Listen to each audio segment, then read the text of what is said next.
welcome to another episode, a solo episode of the Endurance Studio podcast. Today, it's been about 4 weeks since I finished up my ITT attempt. So that would be my independent time trial for folks that aren't aware of that. In bike packing, there are grand departs, which is like the group start, and then there are independent time trials where anybody can go out anytime and do the course and get ranked with the other competitors. So because I made it through May, and May was kind of an insane month for me with Ride Across Arizona at the beginning of May, and then Pinyons and Pines, of course. And I also had, some of you might have noticed that I was there for the start, and then I had to take off the day that the Grand Depart kicked off and head to Utah to crew my wife, Jessica, on a 115-mile running race. So did that, crewed her, up all hours of the night sort of thing, and then drove back to Flagstaff and got back in on Sunday and was able to see a lot of the kind of the back of the pack group, the finishers. No shade on back of the pack, by the way. There was only 50% finish rate on Pinyons this year, so you're a badass if you finished.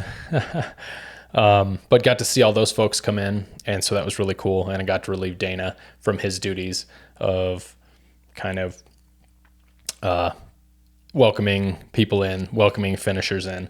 So it worked out pretty well. And then I decided to do Pinyons as an ITT towards the end of the month.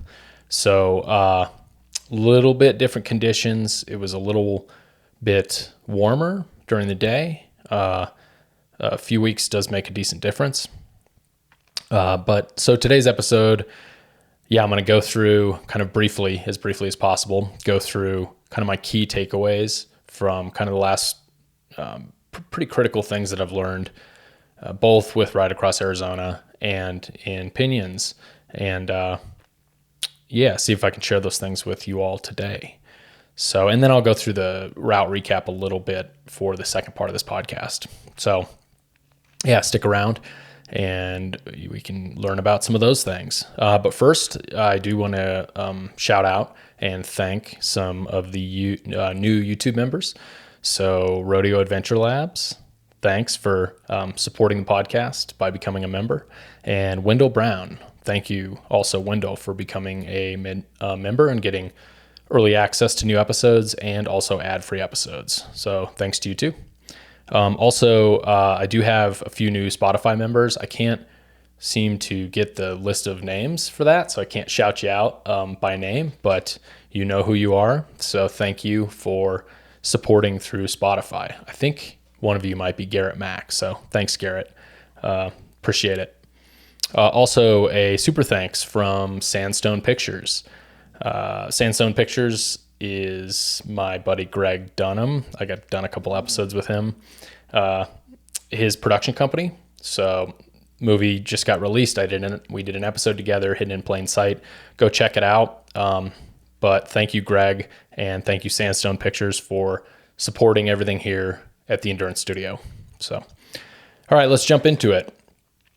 I think the first big thing that I've learned, probably I've done 3 bikepacking events now this year. The first one was the Maricopa Trail Race, and the second one was the Race Across Arizona, and the third was the Pinyons and Pines ITT. Both the Maricopa Trail Race and Race Across Arizona, I experienced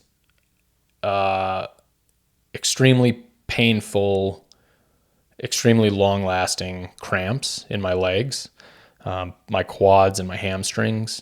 It was debilitating at certain points of both events. This is something I've been battling and trying to figure out and really just trying to get get a solution for many years. I know that it's maybe genetic. I've talked a little bit with my dad, and he gets the same sort of thing, specifically in the heat.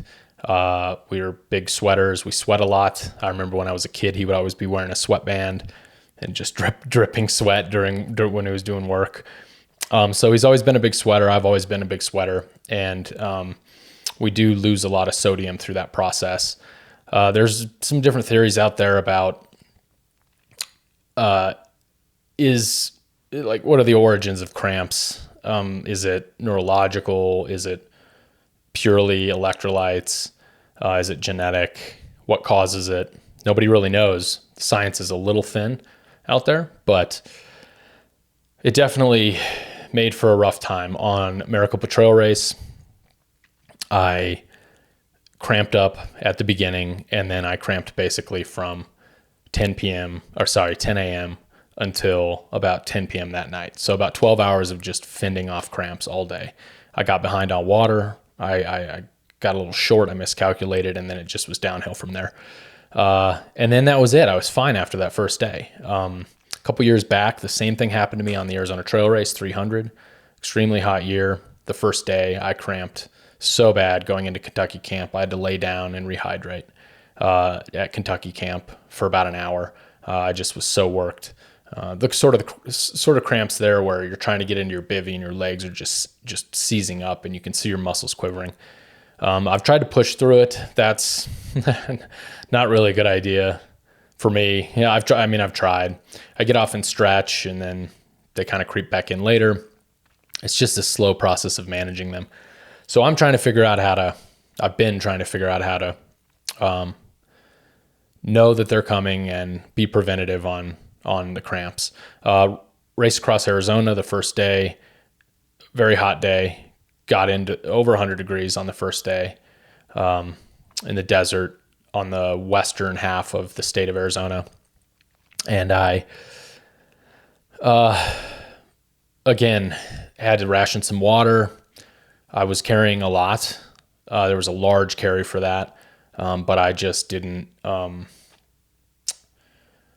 don't know. I just had to ration it. And then because I wasn't sure if the first water stop, it was a cattle tank. I wasn't absolutely sure that there was water there. So I was just being a little cautious, but it got me behind on water. And then the cramps came in, and then I was like going up into Baghdad, just like Mr. Roboto on the side of the road, like trying to straighten all my legs and out because it was so horrible.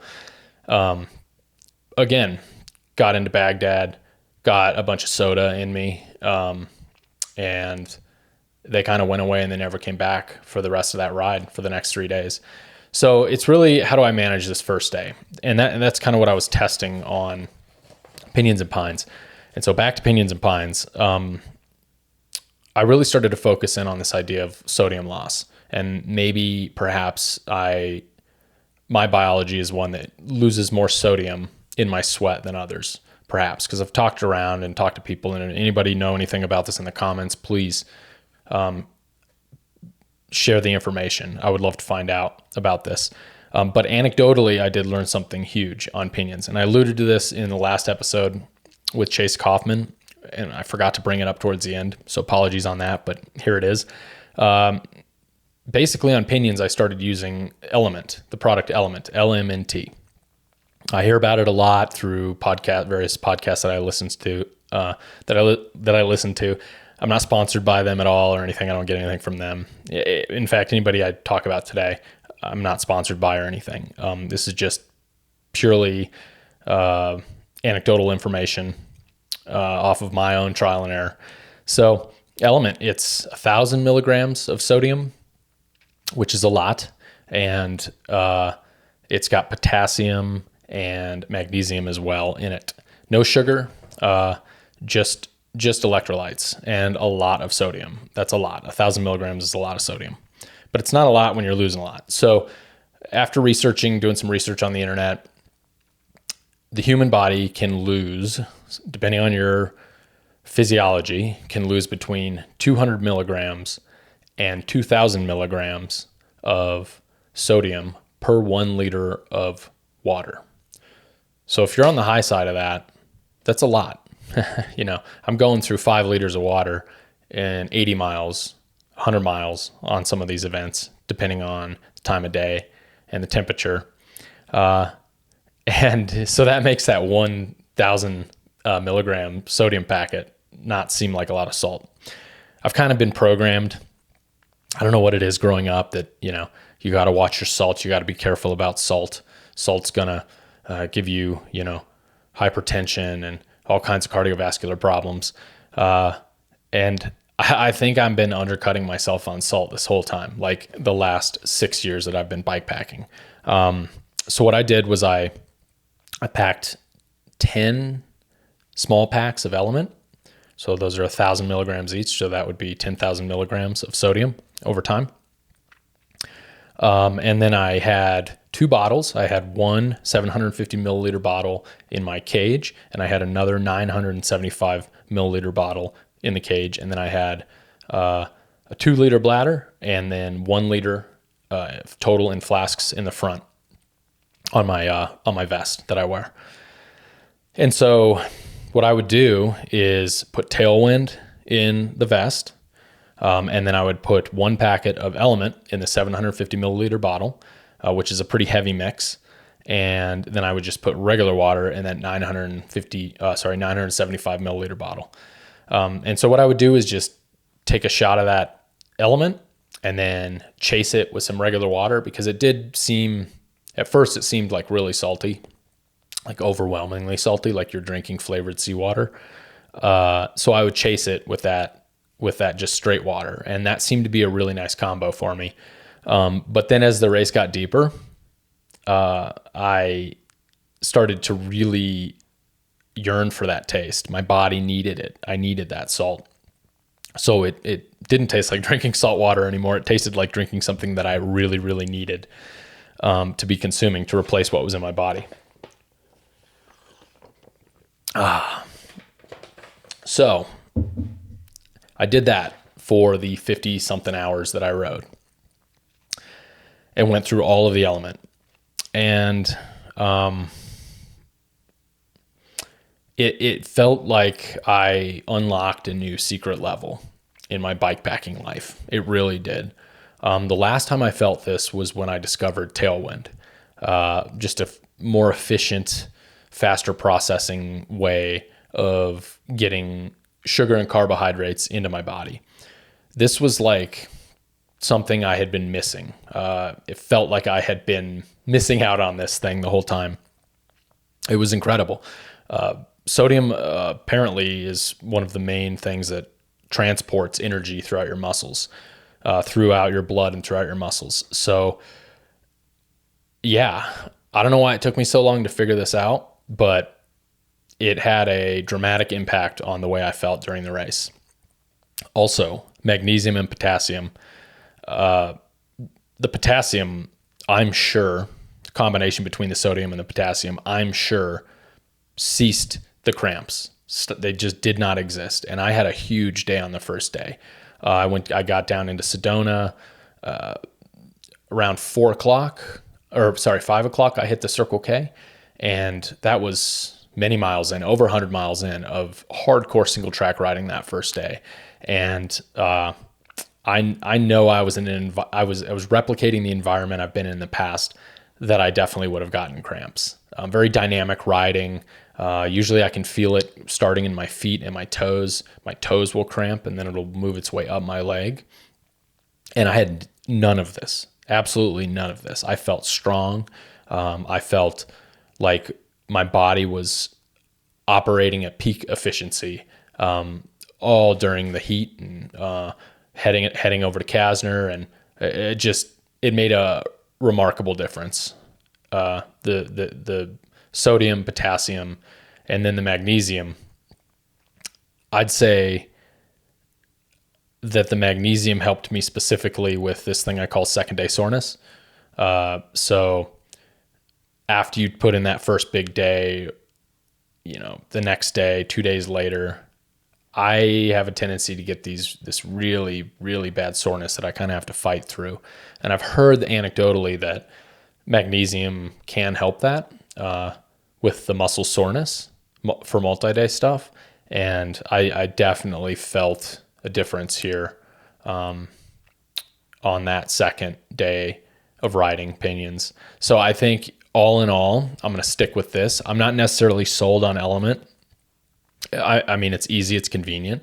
You can make it yourself. In fact, they have on their website the ingredients and the ratios that where to buy the stuff and how much to mix to replicate their exact mix. So they're not worried about selling their recipe secrets or whatever. So go check it out. If you're a heavy sweater. Oh, the one other thing too that I think is important to bring up now is the next step in this journey for me is to get a sweat test or a sodium loss test.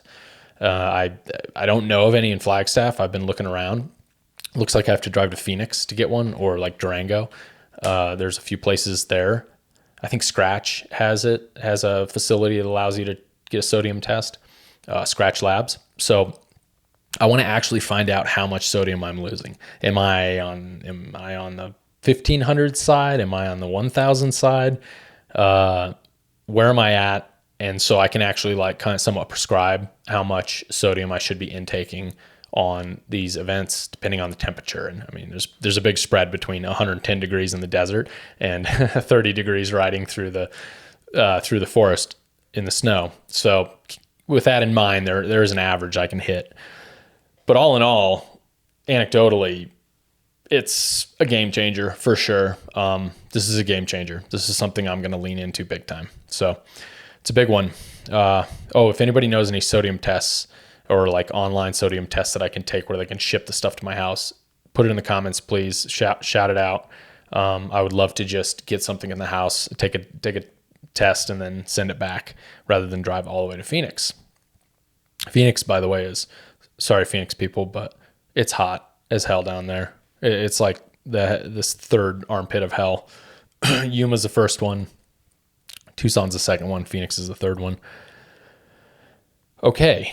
The next big thing that I learned on the Pinyons and Pines is I was having some issues with my Garmin Edge 1040 Solar. No, not navigation issues. Really, it was a battery issue. It was an odd battery issue. I've had this thing for over a year now. I did a whole podcast on it. I did a deep dive into the Garmin's. It definitely was a step up from what I had previously, which was a eTrex. Now, the only reason the eTrex is a solid unit. It's old school, but it lasts forever. It runs off 2 AA batteries. It's super simple. I kind of like that. I kind of like the simplicity of it. When I got into the Garmin, the only reason I upgraded to a Garmin was because I wanted off-course warnings. That was it. That was the only reason. Because I was tired of riding at night and constantly checking the screen to see if I was off course. I actually almost crashed a couple times because of that. So I was just hoping to have off course warnings. Now, when I got the 1040 Edge Solar, I got everything else. I got the whole kitchen sink. I mean, the thing is like very complicated. There's a lot going on in the Garmin Edge 1040. There's like weird menu items in weird places. There's stuff like it measures how long you have airtime for. There's all this just bloated stuff in there that I just don't use, turned everything off. Really, I think it was built more for like the weekend warrior type. So the issue I was having on Pinions was the battery life. Weirdly, the first day, it went from 100% to 60%. On that first day, which is very odd. Usually I only lose like maybe 15% on the first day. It was slightly overcast, but it was not. This was odd, very odd. And I've talked to a couple other people that have them. They said that they are having trouble keeping it charged recently. So I don't know, speculating, maybe there's like a firmware update that went out and it's having an unexpected drain on the battery. Yeah, it lasted the whole time, but I ended up having to charge it the second day in the morning when I got to the gas station. But, I bought that unit. I wanted it to last 3 days without charging. I I hate hunting for plugs and gas stations and shit. I hate all that. And so I was a little bummed out. I got back from Pinyons and I've been looking around, and I noticed one of Bodie on Bodie Rother, his cool Ranch Dorito guy, my boy, Cool Ranch America, actually, officially. Cool Ranch America Bodie. He's running a Coros Dura, which is an interesting unit. So I asked him for some advice on it, what he thought. He did the Grand Loop with this Coros Dura. He said 2 words. He said, buy it. And I trust Bodie's opinion 100%. He doesn't like screwing around with complicated tech stuff. He just wants something that works and that will do the job. And so I trusted his opinion on this. I bought that. I also talked to Kurt Ruffsnyder. He has one as well, and rave reviews there. So I went ahead and pulled the trigger on this. So I'm replacing the Garmin Edge 1040 Solar with a Coros Dura. And so far, and I hope this isn't just the honeymoon phase, I'm extremely impressed with this device compared to the Garmin Edge. Mostly it has, there's the whole battery life thing. And when it first came out, I don't know, 14 months ago or so, it got like shit on by everybody. In fact, they did an embargo on user reviews. Coros asked the internet to have an embargo on doing user reviews because their software interface was so screwy.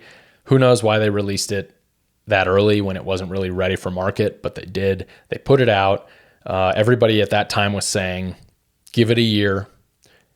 It's got potential. It's just not there yet. And it's been 14 months.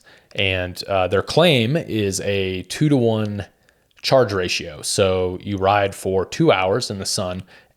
I'm sorry, let's flip that around.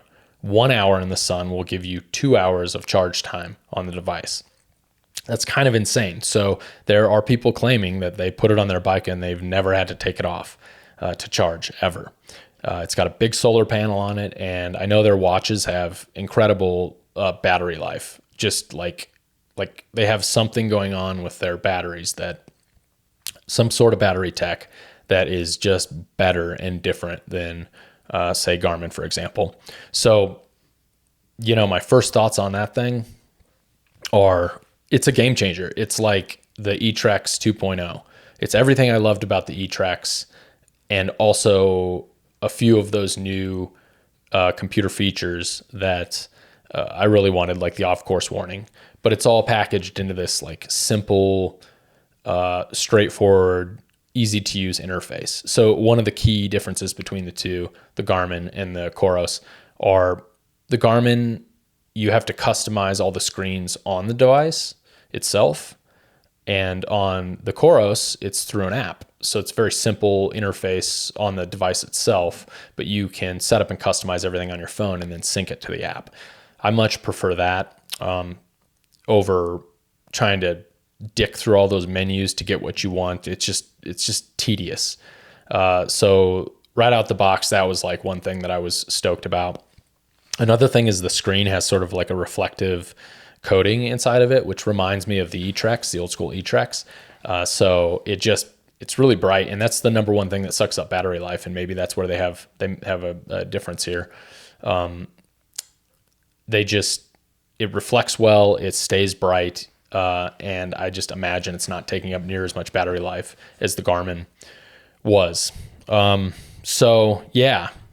Also it's got a physical knob on the side, where you can like spin between screens, which is kind of nice. Having that actual like physical thing when you have gloves on, or when your fingers are wet, or when you're in all these environments that aren't very conducive to a touch screen. Sometimes that's really helpful. So yeah, also $250 brand new.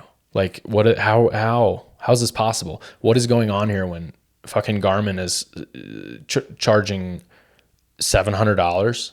I think they were charging $900 or almost $1,000 for the 1040 Solar when it first came out. And I was like unwilling to pay that for a computer. And now I think they're, aftermarket cost is like, you can pick them up used for like $600, maybe like $550. But that's still insane. You can buy a brand new device that, in my opinion, is better. You will never have to charge. We'll see. My goal is, honestly, we'll see if I can pull this off. It came out of the box with 60% charge. I'm going to see if I can never plug it into the wall. Wouldn't that be badass? I don't know if it's possible, but we're going to try it. Never plug it in. We're almost there. We'll see. All right. So yeah, that's my, again, I'm not sponsored by Coros or whatever. If you're listening though, you want to sponsor the podcast, sure. But your product's, so far so good, but, we'll see. Hopefully I'll report back after the honeymoon phase is over and after I put the thing through the ringer. But if Bodie and Kurt are using it through Grand Loop and, things like this, I think it's gonna be long lasting. Okay. Moving on to my sleep kit. So for Pinyons, I got, kind of a couple months ago, I was like, I'm going to bring a nice sleep kit and relax and take my time and yada, yada, yada. And then like, I started talking to like Greg and Matt Annabelle and, getting bit by the ultralight bug a little bit. And so I cut my sleep kit down to a Soul Escape bivy and a Thermarest Neo Air X-Lite NXT pad and a Polycro ground sheet. So if I break those things down, the Soul Escape bivy, the brand is Soul. It is called the Escape bivy because it allows for some breathability from the inside, but it also has kind of like a mini foil that kind of traps some of your body heat in. It's really not that comfortable, but it's acceptable. And then my Thermarest Neolite X-Lite, oh my God, so many words, Neo Air X-Lite NXT. That's, I think it's like 8 or 9 ounces, very light. And I get real cold on the ground. So I decided to pop that in, and it both fit inside of my dispersed bag, seat bag. And it still was this ultralight kit. The idea was I could move fast, go fast, be nimble, but also have like a little bit of a sleep kit. And I could use my puffy jacket inside the Escape bivy and stay nice and warm at night. Now, I didn't think about my legs, and that ended up being a bit of an issue. My feet and my legs. I'll get to that in a minute. The last thing was the Polycro ground sheet. So this is an interesting new development from Greg Dunham actually told me about it. So it's the common ground sheets are Sil Poly, Sil Nylon, Tyvek, or the stuff called Polycro. And this is basically like you can buy it from like ultralight backpacking stores or online retailers. But it's really just like literally, I think Frost King makes it. It's like a film that you can put on your window, and you can heat it up with either a heat gun or a blow dryer, and it shrinks to fit your window and attaches to your window. And it's supposed to be like an insulator. So it's just a particular type of plastic. You can buy it online. You can buy it at like a home store or on Amazon for super cheap. For like $6, you can get a giant sheet of it you can cut into strips. And so that's what I did, and I was giving it a try. And it, because I wanted like something, a little bit of a barrier in between the ground and my sleeping pad, so I didn't, poke a hole in it. And this thing, I mean, it's only 1.4 ounces or something like that. When I cut it to the size of my sleeping pad, basically. And it almost takes up no space.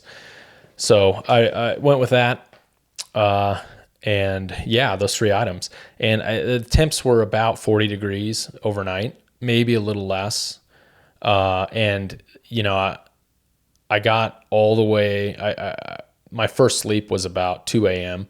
and I had made it back up to Woody Mountain Road.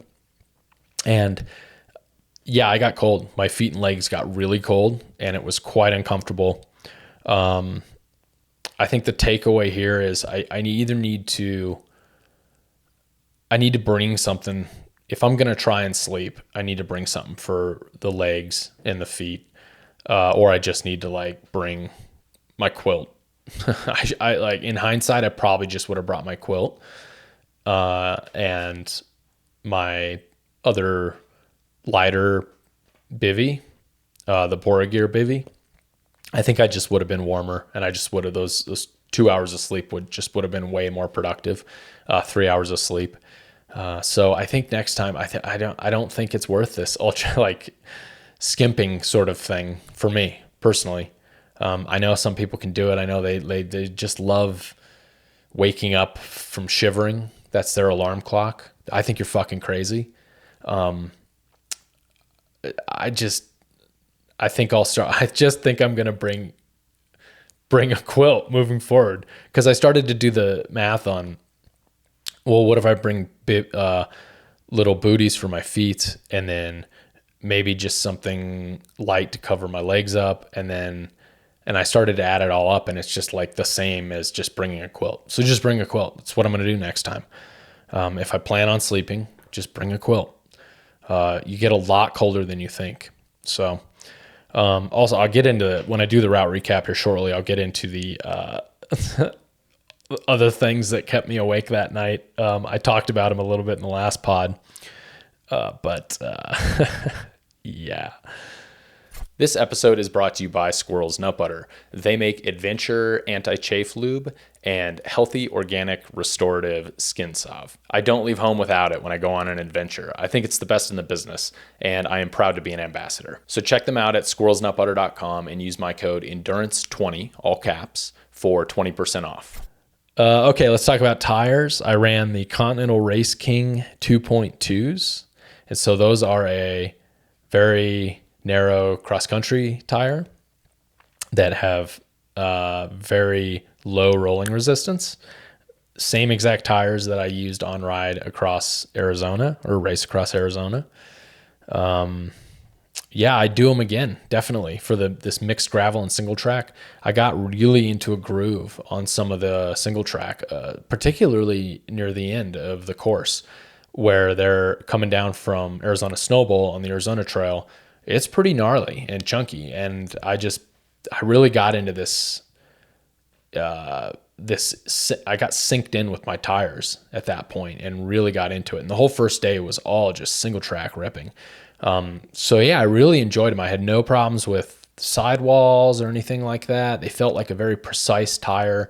I only washed out once when I was coming off single track and turning onto a dirt road, and I kind of just wasn't really paying attention, and I just kind of washed out and tipped over, and that was the worst of the crash. But yeah, like coming down Munn's Wagon Trail into Sedona, that's some gnarly single track, and those tires they did it. They held up well. So I'll definitely do it again for something that has as much road riding as Pinyons had, gravel roads as Pinyons had this year. It was a fair amount. Time-wise, it was a lot. I think it was 60% or something gravel. So any kind of mixed terrain, that's the tire I'm going to use for sure. I do want to talk about lighting for a minute. I've had some questions from folks about my lighting strategy or how I manage my lighting. And, I keep it pretty simple. I use a Phoenix BC26R, I think is the model. So it's just their bike light with the 21700, like the big replaceable batteries that go in it. For Pinyons, I had the light with the battery in it, and then I carried one extra battery. And I never tapped into that second battery at all. I knew that most of the single track riding I was going to do was during the day, just based on how the speed at which I ride. And so I knew a lot of the hike-a-bike and a lot of the gravel roads were going to be the night stuff, and I could run my light at a lower output So therefore conserving a lot of energy. So yeah, basically like, and I did this on the Arizona Trail Race, active light management. So just actively manage your light. If you're, that thing has like 4 modes, I think: econo, low, medium, and high. And the econo will literally last forever, but it's pretty like hard to see. I have decent eyes at night, so I was able to basically run it on econo. All the Kastner hike bike, I ran it on the econo mode. I basically got to the gravel roads in Sedona just as the sun was setting. So that's, I don't know, 7 o'clock at night, the first night. And then it's just like a hike bike up Kastner. And so, yeah, I just ran it on econo mode and, turn it up when you get to the single track, and then just don't forget to turn it down. And really that does wonders for saving your battery. So active battery management. Okay. A couple other little things that I tried or that were new. I tried a HydroPack filter. My last filter, my Solomon XA, I think is what it is. It froze on the last night of Ride Across Arizona. Yeah, that was a Ride Across Arizona. The first day was 110 degrees, and the last night was a blizzard and sub-freezing temperatures all night. Everything froze. All my water bottles froze. Filter froze. So I had to toss the filter and buy a new one for Pinyons and Pines. And so I bought the HydroPack version of those filters that just like attach to the flasks, to the little running flasks. And yeah, it worked really well. It had better flow than Solomon. So yeah, those are really good. Also a couple little side things. Sunscreen. This is kind of a weird one, but I've been using this mineral sunscreen, because there's a lot of information out there about how bad for you, like the cheap, shitty sunscreen is, like the banana boat or whatever, like the chemical-y sunscreens. And I've been using this mineral sunscreen. It's native brand mineral sunscreen. And ever since I started using that on these events, and cause it's just, you're like sweaty and salty, and you got sunscreen on you, and you just like take a glob of new sunscreen, and you're just like wiping it all on you. And when I was growing up, I had a lot of zits, and I was on medication for zits, and I had like sun sensitivity, and I was like the nerdy white kid who was wearing that Zinca stuff, the white Zinca, on your nose and on my ears while I was running track, because I was on this medication called tetracycline, I think is what it was called, which for acne. And it made me extremely sensitive to the sun. So playing sports and playing soccer and track, I had to basically wear this like white mask. It was so fucking embarrassing. But so I'm like very sensitive now, very cognizant of my face and touching my face and oils and stuff like that. It's just like it like programmed in during those years. So I found this stuff, this mineral based sunscreen is incredible. You can just like, for me, I just rub it all over my face, and you feel like, oh God, I'm just going to have like zits just breaking out everywhere. And I haven't. On Colorado Trail Race, I ran out of it and I had to buy some stuff at a gas station. And my face turned into like this glossy, zit-covered, leathery nastiness. And I just for 2 days at the end of Colorado Trace, all I wanted to do was like wash my face, and just like save my pores. It's kind of silly, but these are the things that I think about while I'm out there bikepacking. So anyway, this stuff, I basically don't get zits. I don't get any like skin problems afterwards on this sunscreen, because I'm not like poisoning my outer layer of my skin. And your skin is the largest organ on your body. In your body, it's the largest organ you have. Everything you put on it soaks right into your bloodstream. So this stuff was a game changer. Also, okay. So last little step on this journey here Yeah, so I've done every iteration of Pinyons and Pines. I wasn't part of organizing the race until the last few years. I wasn't asked to be a part of it. I was just kind of getting into bike packing those early few years, 2019 and 2020. And I scratched the first 2 years. I could make it about 100 miles, and then I was dealing with figuring out saddle sores, and that was that process I was going through at that time. And those first 2 years, so 2019 and 2020, they were figure eights, just like this year. And a lot of people have asked me, and Dana asked me this, is this the hardest? How would this compare to the other years? And I think, with exception to, we did a 500-mile version in 2023. And so let's just throw that one out because we did a 300 and a 500. And the 500 is like a whole different thing.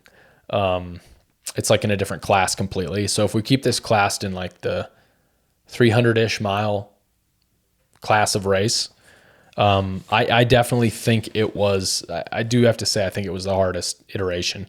And I think it was a trifecta that created a 50% drop rate, which, by the way, was my own personal goal, is 50%. If it hits above 60%, we need to make it harder.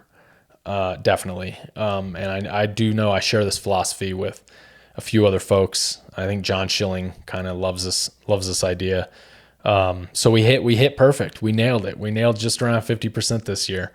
And I think the reason why was this trifecta. I think Kasner was a kind of a silent assassin for a lot of folks, including myself. Kasner fucked me up bad. And I'll get to that in a minute on the recap. But I think the other part of it was the mandatory summits, which we had always toyed with this idea, Dana and I had. And this year we decided to do it. The first summit, first summit was easy. It was that second summit. It was that O'Leary summit that definitely I left a piece of my soul on the top of O'Leary this year. And then the third part of this thing that made it so hard was, rolling back through town halfway through the event. So similar to like races like the Stagecoach 400, you just see this huge drop rate when people go through town. The attraction to convenience, comfort. And so coming back through town, I know I've heard a few people on pods, and you could just see it if you rewatch the track leaders. It's hard.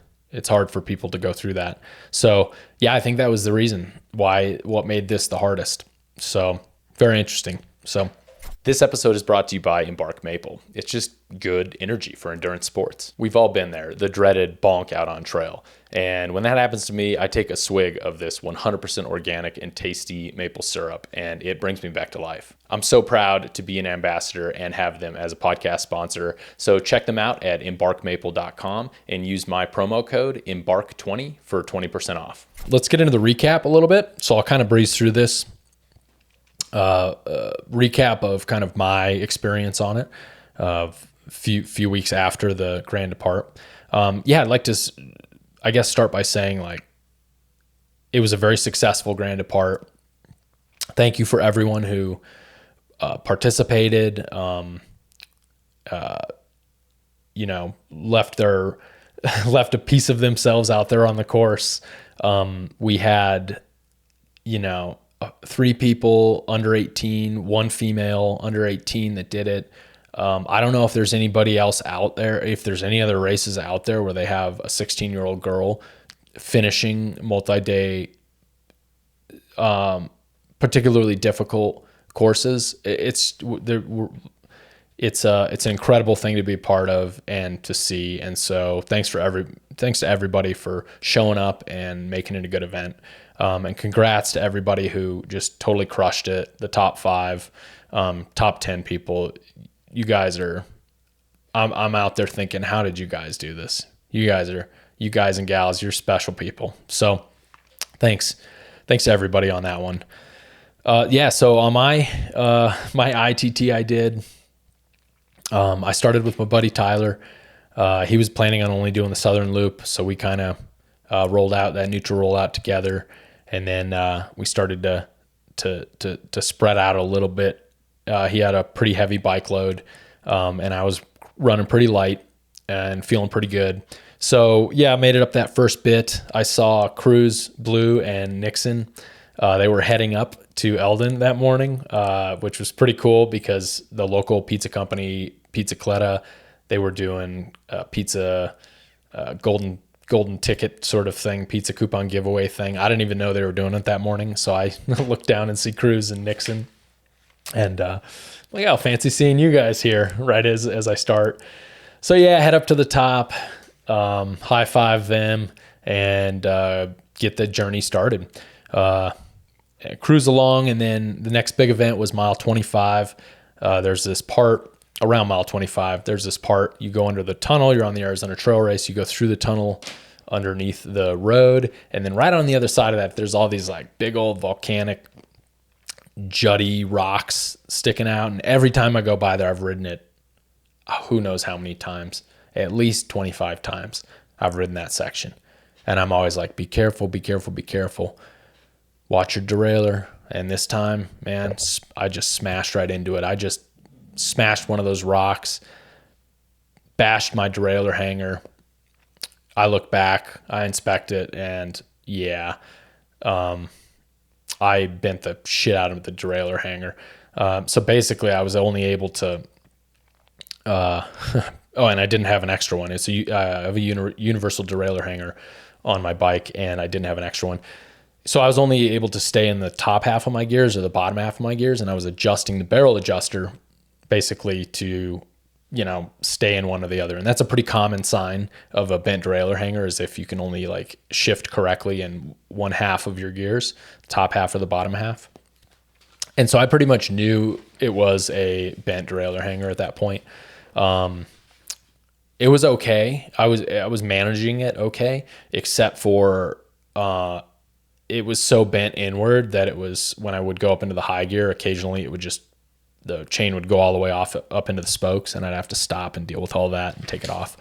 So yeah, like I was pretty bummed. I was like thinking, what am I going to do here? There's not much I can do other than ride or scratch at this point. So I just kept going.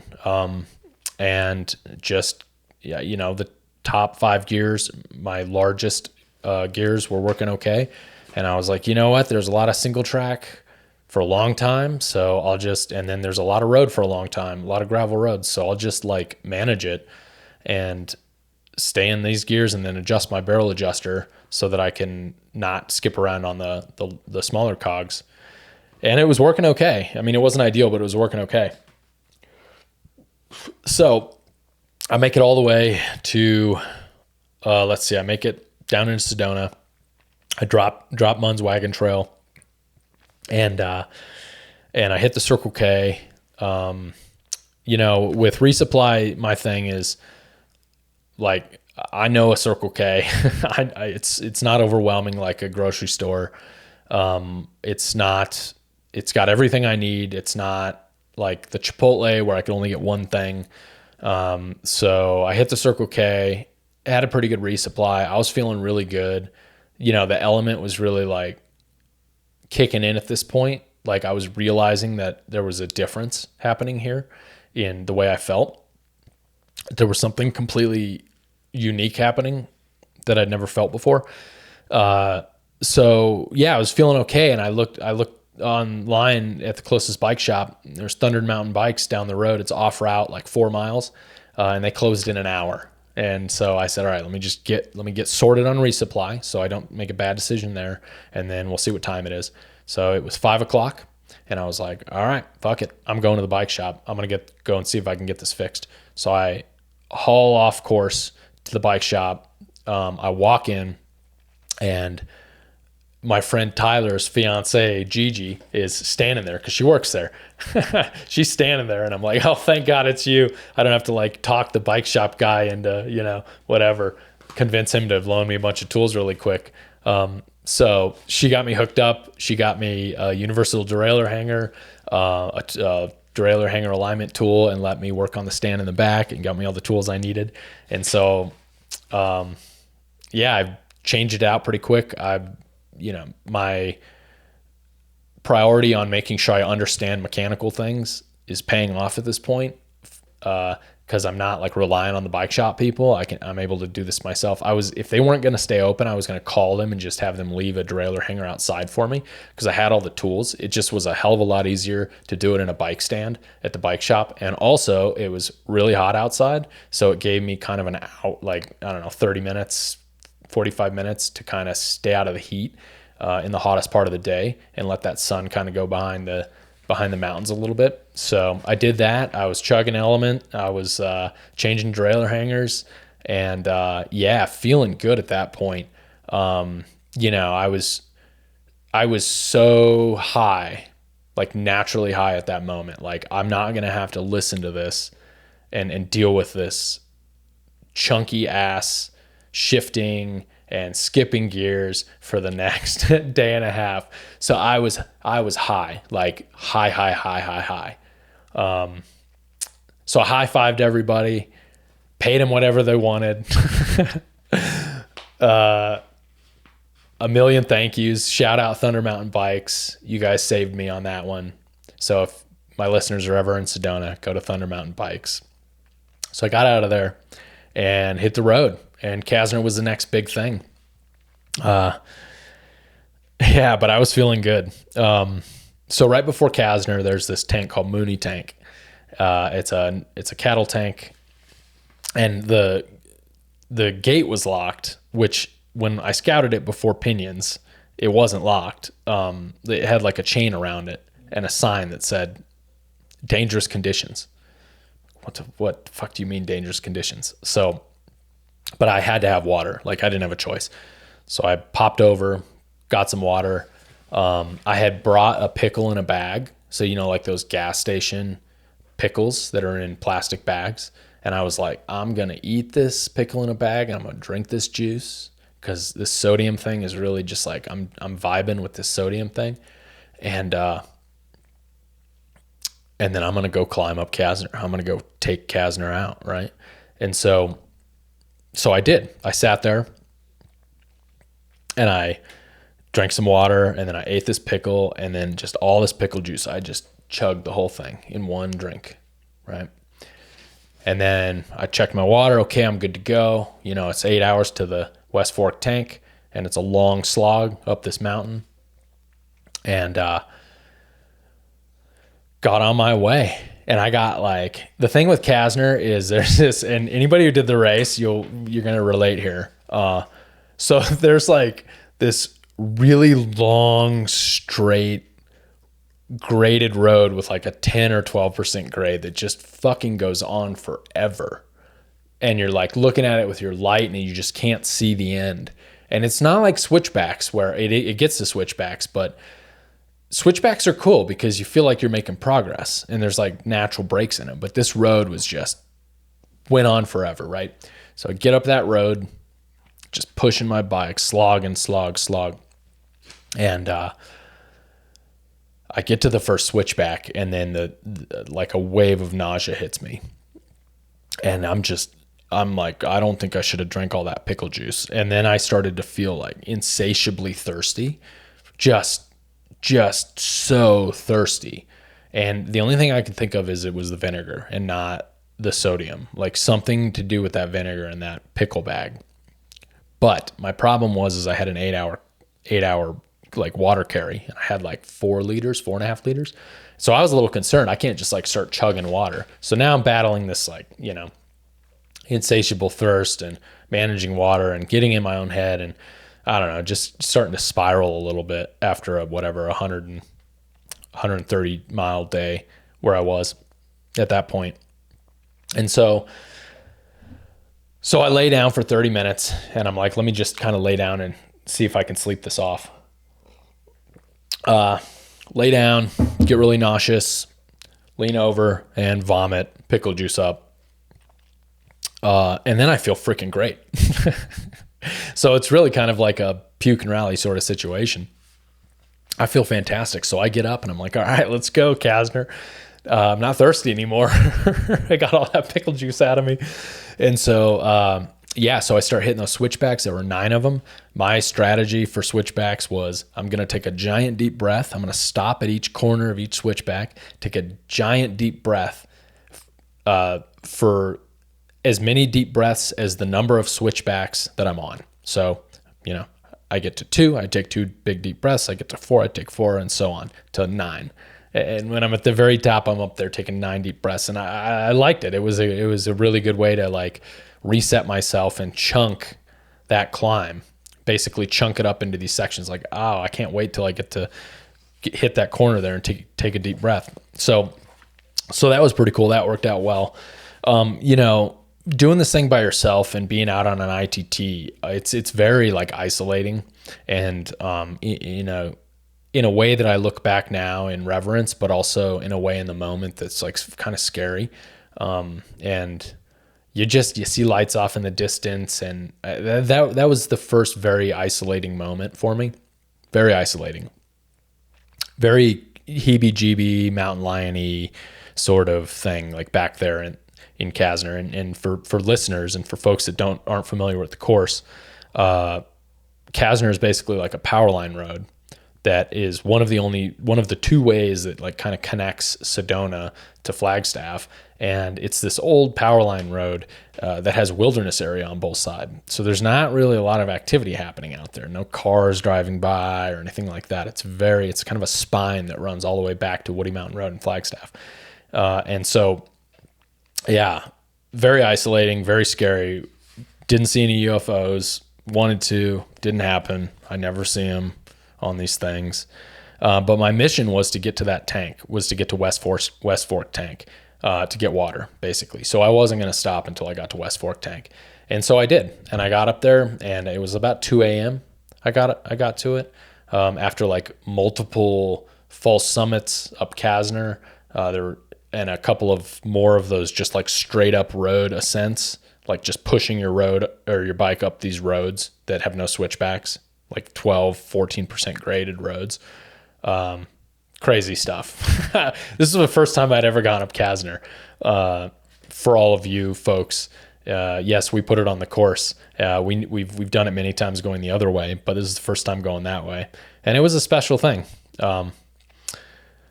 Did hear about the bees for some of the folks that did the actual grand depart. There was apparently some bees attacking people on the way up. So, that's just all adds to the fun and the lore of Kasner Mountain, I guess. Okay, I got to West Fork Tank and decided I was going to go to sleep for a couple hours. I talked about this a little bit on the last podcast. I laid down. I looked straight up. I got all cozy and everything. I look straight up, and then I see like dead tree branches in the moonlight, and I just start to spiral about these things called Widowmakers, which are basically dead tree branches that fall and kill people, kill hikers and people sleeping below the trees. And I'm just like spiraling out about this. It was a 160-mile day. I did 15,000 feet of climbing. My brain was in a weird place, and this was the thing that I decided to pick to spiral about. And so I did spiral pretty bad. And then I just thought, it's not very windy. It's a few hours I'll be here. Statistically, it's a very low probability I'm going to die from a Widowmaker. And I was able to go to sleep with that thought for a couple hours until I heard a tree branch fall from the tree on the other side of the West Fork Tank. So when I heard that, I was like, I'm out of here. I'm up. That's enough. So I got up and I started cruising, and I got extremely cold going back into town, even though the sun was up. It just was not on me. I was kind of down in this canyon on Woody Mountain Road, very, very cold. My feet and my hands and my legs were very cold all night. I slept very poorly that night. Just cold, just cold. you just don't think about it. You look at it like 40 degrees, you're going to be fine. It's fine. I got my bivy, and then it's just cold, and gets to your bones. But pushed through it, and then got to the Maverick, and I was in the glorious resupply mode. Got me some breakfast pizza. What else? I saw Squirrel's Nut Butter, the marketing guy, Ben. So shout out Ben. Just randomly, he was getting a coffee. So, and they are a podcast sponsor, and I'm an ambassador. So that was kind of funny to see Ben at the Maverick. But the next big thing I was preparing for was getting through town. Living in town, this course literally went like by my house. Like there's a park a quarter mile from my house that the course went by. And so, I've historically had trouble in the past with caving to comfort. And I've been trying to get better at that this year, particularly with Ride Across Arizona, went right through Flagstaff, and now Pinyons and Pines. And I think the one thing that's been working for me that who knows, you can take this or leave it, is I've been doing a lot of visualizing, like visualization exercises to see myself successfully pass through these things or finish or get to these checkpoints or whatever the goal is, right? Get to this next thing. And here particularly, I literally visualize myself like going through town. I know what these parts look like, but you don't have to. You can just imagine it as you think it looks, and then imagine yourself going through it, and it works just as well. And it's almost like because you've witnessed it, this is the way it works for me. So I'm not sure if it works like this for everybody else, but it's almost as like, since I've witnessed myself, I've seen the memory of myself going through there, that history has already been written, that's just the way it was. That's the way it is. And so there's this weird blending of like me convincing myself something's already happened. Yeah, this is some woo-woo shit, guys. And, but it works. So who cares? It worked for me. Like I visualized all that morning of myself getting on the single track, going into town, getting into the Maverick, and then going and passing right through that park near my house. And, visualizing seeing some people that I knew that lived en route. I didn't end up seeing them, but I was imagining all these things. And then when it came time for me to put the tires on the ground, I just passed right through those things. And there was like no question about it. It was like it was already written in history. So yeah, this is something I'm definitely going to use on the Arizona Trail Race, because this is what I've been practicing for. I'm going to be spending a lot of time just imagining myself getting through one of the hardest points through Flagstaff on the Arizona Trail Race, because it's going to be tough, and it's my kryptonite. So it worked. Before I knew it, I was on Big Bang Trail, and then I was over at the O'Leary climb. So the O'Leary Mandatory Summit, it worked me pretty good. I've been up that thing a couple times, and this one particularly worked me good. It took me 2 hours. It was pretty hot. I was going through like a lot of just get to the next tree, get to the next shaded area. I walked most of it because I just was like really in a low at that point, not feeling good. But I walked up it and listened to some good pods, and then cruised back down. Then I really I resupplied at the visitor center at the Sunset National Crater. And I started to really catch a groove after that. I felt great after that, actually. All that north half of O'Leary and all the way up to SP Crater. Yeah, I started to really kind of catch my second wind at that point. Made it all the way around to across Babbitt. There was just beautiful, the Babbitt Ranch area. So you've kind of hit SP Crater and you're starting to head west at that point. Just beautiful, monsoon clouds off in the distance with the sun setting, and just an amazing landscape. Just a wild landscape that felt I had transported through dimensions, into another place. And that's like what bikepacking is in general to me, is like a series of dimension traveling.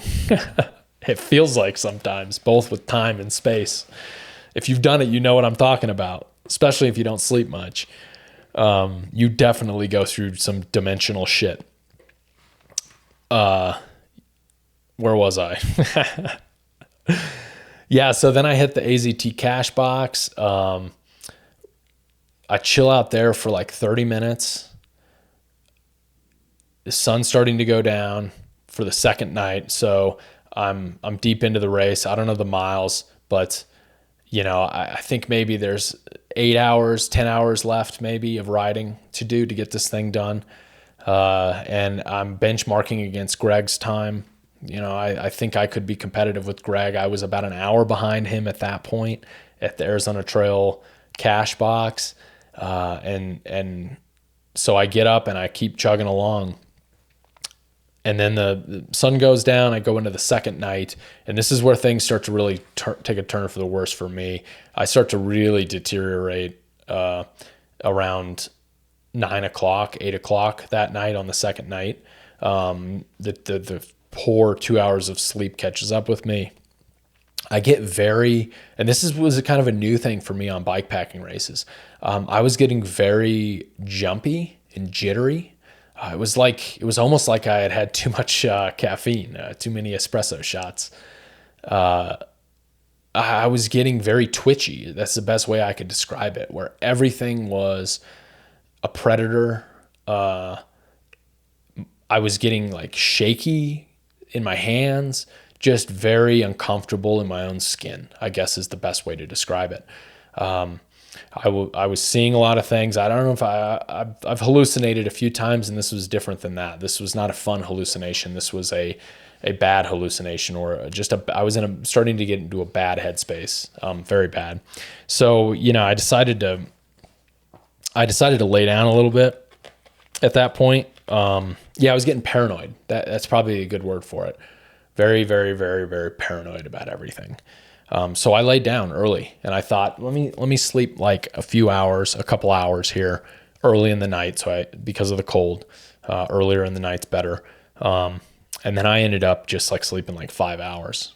And it was not a fulfilling sleep. It was just a cold sleep and just very, again, paranoid, thinking things were coming to get me in camp sort of thing. Like just, I don't know, the demons were out that night. I was in the Ichabod Crane Forest area, so, that might have been it.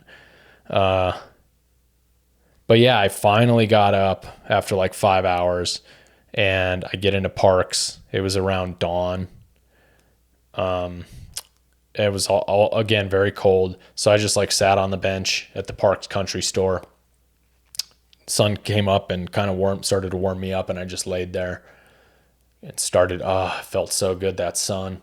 And then I doze off, and I wake up, and there's this guy sitting next to me on the bench. The store's not open yet, right? The store was going to open in like 45 minutes. And there's this guy sitting next to me on the bench, and he looks like a pioneer type character, like this pioneer hat. He's got the mustache and everything going on, and the beard. And he starts talking to me, and he's speaking in German. And I'm like, what the fuck, dude? What is happening? It was like a German accent. It wasn't German language. And he's like telling me that he just lives down the road in this teepee. I'm thinking, okay, this cannot get any better than this moment right here. I got a German pioneer telling me about his teepee in Parks, Arizona. Then he tells me about his buddy got 2 snowmobiles and a trailer for $100. And I'm like, yeah, I'll just chill here and listen to this guy until the park store opens up. So, because, my whole idea of staying with Greg's time is out the window at this point, because I burned through all that when I slept for 5 hours. So now I'm just in it for the party with this fella. This no-name fella told me about how he served in the NATO German army in the 70s. What a character. So that kind of reminded me why I love bikepacking and adventuring, is shit like that. So I say goodbye to my buddy. He goes back onto his teepee and his snowmobiles. I get my snacks and I carried on. So then I climbed up Snowbowl. It was a great climb up Snowbowl. I was feeling good.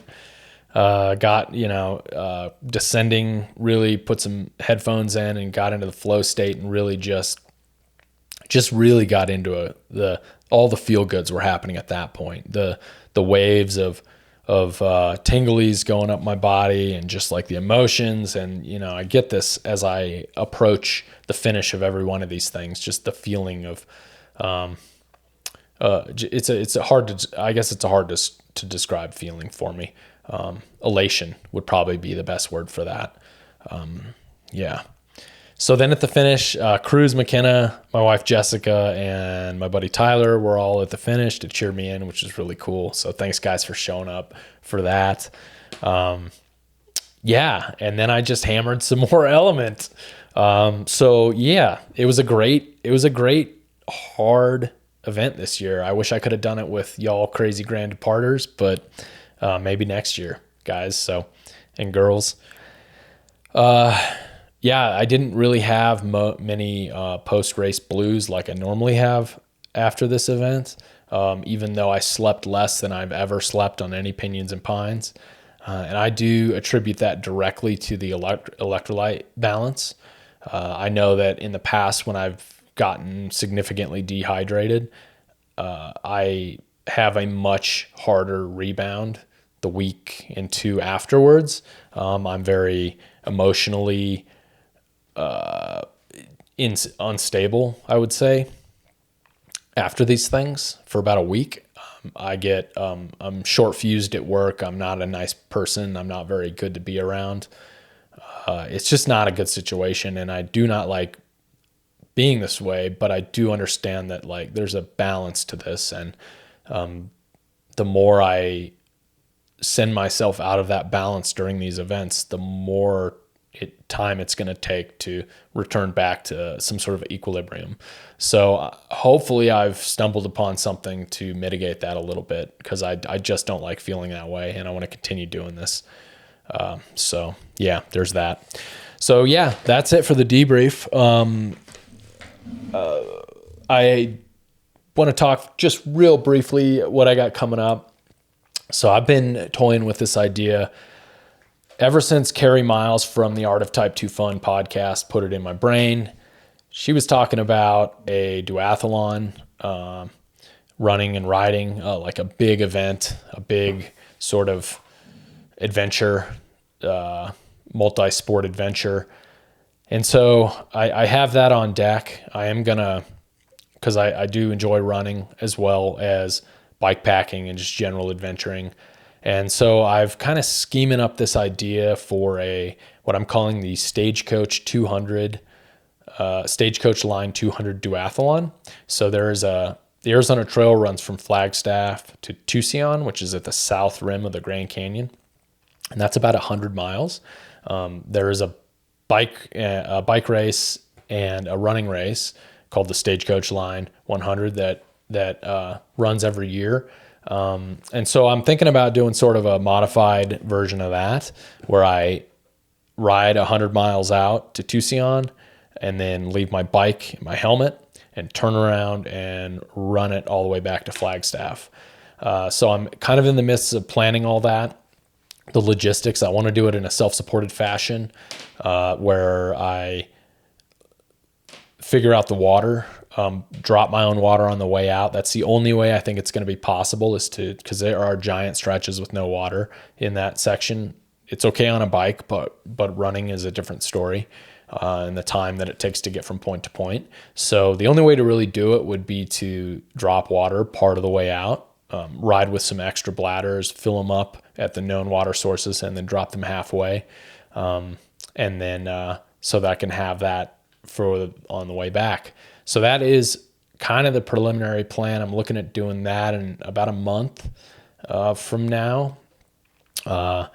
And it should be an interesting challenge for me. I've never run 100 miles. I've run 75 miles before. So, yeah, that's what's next on deck.